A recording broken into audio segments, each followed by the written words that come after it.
முதல்ல TV off பண்ணி. இப்பொழுது நீங்கள் காண இருக்கும் நேருக்கு நேர் நிகழ்ச்சியில் லெக் தாதாவை நமது சிறப்பு நிருபர் மீரா பேட்டி காண்கிறார். முதல்ல டிவி ஆஃப் பண்ணி. என்னன்னா அது லெக் தாதா பேசுறாரு, பார்க்க வேண்டாமா? லெக் தாதா மனுஷனா அவன் தரித்திரம் பிடிச்ச வண்டி. அவனால் தாண்டி நம்ம கடையை மூடணும். அவர்கிட்ட ஏதோ ஒரு சக்தி இருக்குன்னா. சக்தி இல்ல, அது தரித்திரம். இப்படி எதிர்த்து பேசிதான் கடையே மூடிட்டு பேசாம டிவியை பாருங்க. இந்த நேரடி ஒளிபரப்புல உங்களை சந்திக்கிறதுல ரொம்ப சந்தோஷம். வணக்கம் லெக் தாதா. வணக்கம். சர்வநாசம் சர்வநாசம் சனியனே துணை. உங்க பேட்டிய எங்க மூன் டிவில ஒளிபரப்பணும்னு எல்லா நாட்டுல இருந்தும் கடிதம் எழுதியிருக்காங்க. அதனால உங்களை பேட்டிக்கான நான் வந்திருக்கேன். ரசிகர்கள் என் மேல வச்சிருக்க நம்பிக்கைக்கு ரொம்ப சந்தோஷம். அவங்களுக்குலாம் என் புத்தாண்டு வாழ்த்துக்கள். இந்த நேரடி ஒளிபரப்ப குடும்பத்தோட பாத்துக்கிட்டு இருக்க எல்லாருக்கும் சர்வநாசம். உங்க பாதம் பட்டாலே எல்லா இடத்துலயும் பிரச்சனை வரும். பிரச்சனை வராது, என் பாதம் பட்டாலே அழிஞ்சிரும். அதனால எல்லாரும் உங்களை பார்த்து பயப்படுறாங்க. லெக் தாதான்னு பட்டம் வேற கொடுத்திருக்காங்க. எங்க நேயர்களுக்கு உங்க லெக்க பத்தி கொஞ்சம் விளக்கமா சொல்றீங்களா? சொல்றேன். அது ஒரு பெரிய கதை. நான் பிறக்கும் போதே என் வாழ்க்கை தலையில மாறி போச்சு. குழந்தை பிறக்கும் போது தலைதான் முன்னாடி வரணும். எனக்கு கால் வந்துச்சு. என் காலை பிடிச்சி இழுத்த டாக்டர் அம்மா அந்த இடத்துல ஆட்டாட்ட கொஞ்சம் செத்து போயிட்டாங்க. எங்க அம்மா ஆசையோட பால் கொடுத்தாங்க.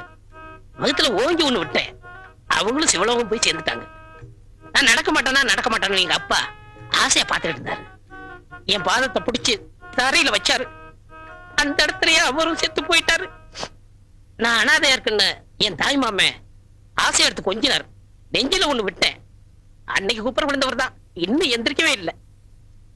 தரித்திரம் பிடிச்சவன்னு எல்லாரும் என்ன திட்டினாங்க. ஓடினேன் ஒரு வாழ்க்கை ஓரத்துக்கே ஓடினேன்.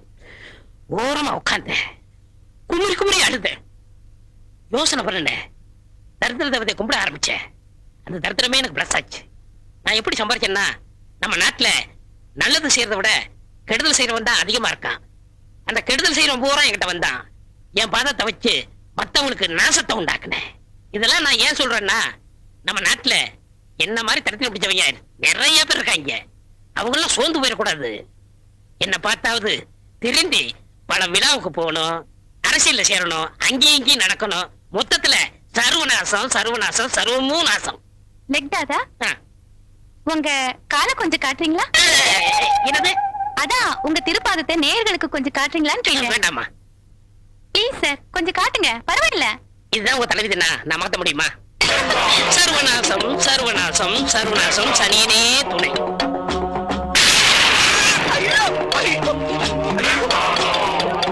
கண்ணுக்கு அப்பவே சொன்ன கேட்டி.